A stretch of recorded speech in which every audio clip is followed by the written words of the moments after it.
প্রথম দিন যে তিনি কালেমার দাওয়াত দিলেন, ইমানের দাওয়াত দিলেন, ইসলামের দাওয়াত দিলেন, রিসালাতের দাওয়াত দিলেন, আখিরাতের দাওয়াত দিলেন। পরের দিন যে বিশ্বনবী সালাতের দাওয়াত দিলেন, যাকাতের দাওয়াত দিলেন। ইসলাম কি, কিভাবে, কেমন করে পালন করতে হয় চমৎকার আর্টিকুলেট করতে শুরু করলেন। তন্ময় হয়ে সুমামা ইবনে উসাল রাদিয়াল্লাহু তাআলা আনহু বিশ্বনবীর কথাগুলো শুনতে আরম্ভ করলো। একদিন নয়, 2 দিন নয়, টানা 3 দিন বিশ্বনবী সুমামার কাছে ইসলামকে প্রেজেন্ট করেছেন, উপস্থাপন করেছেন। আওয়াজ করে বলেন, কয় দিন? 3 দিন। 3 দিন মসজিদে নববীতে বাধা। আর সাহাবীদেরকে বললেন, তার খোঁজ খবর নিও, তোমরা যে রুটি বানাও এর মধ্যে সবচেয়ে ভালো আটার রুটিটা তারে দিও, সবচেয়ে রিফাইন্ড খেজুর, যেটা পিওর খেজুর, এটা তারে দিও। আর বিশ্বনবী নিজের উট থেকে দুধ দহন করে ওনার বাড়ির এক কর্মচারীকে বলেছেন, দুধ দহন করে সুমামার জন্য নিয়ে যেও। সুবহানাল্লাহ পড়বেন না? সবাই তো অবাক, ইয়ামামা থেকে আসছে নবীকে হত্যা করতে, বিশ্বনবী দেখে তারে জামাই আদর করে, তাকে মজার মজার খাবার দিও, দুধ দিও, আদর আপ্যায়ন করো। একদিন নয়, 2 দিন নয়, টানা 3 দিন বিশ্বনবী এভাবে সুমামার কাছে যেয়ে ইসলামকে প্রেজেন্ট করতে আরম্ভ করলেন, ইসলামকে উপস্থাপন করতে শুরু করলেন।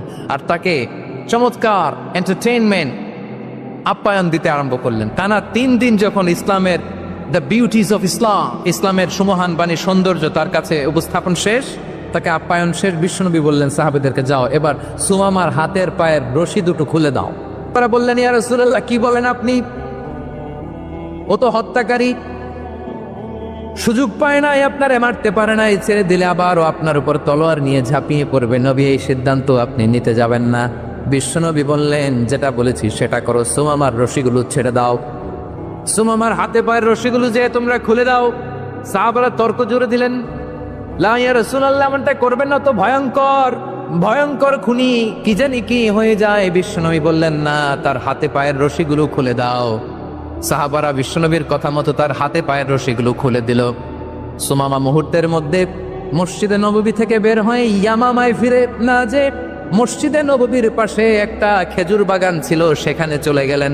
সেখানে একটা ছোট্ট কুয়া ছিল, কুয়ার পানি দিয়ে তিনি গোসল করলেন। সুবহানাল্লাহ পড়েন।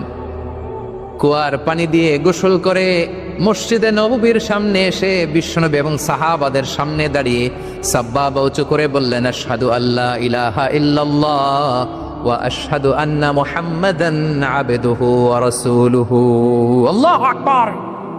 আমি সাক্ষ্য দিচ্ছি আল্লাহ ছাড়া কোনো ইলাহ নাই, আর মুহাম্মদ আল্লাহ তাআলার প্রেরিত বান্দা এবং রাসূল। প্রিয় ভাইয়েরা, ইহসান দিয়ে যা জয় করা যায়, কঠোরতা দিয়ে সেটা কঠিনকালেও জয় করা যায় না।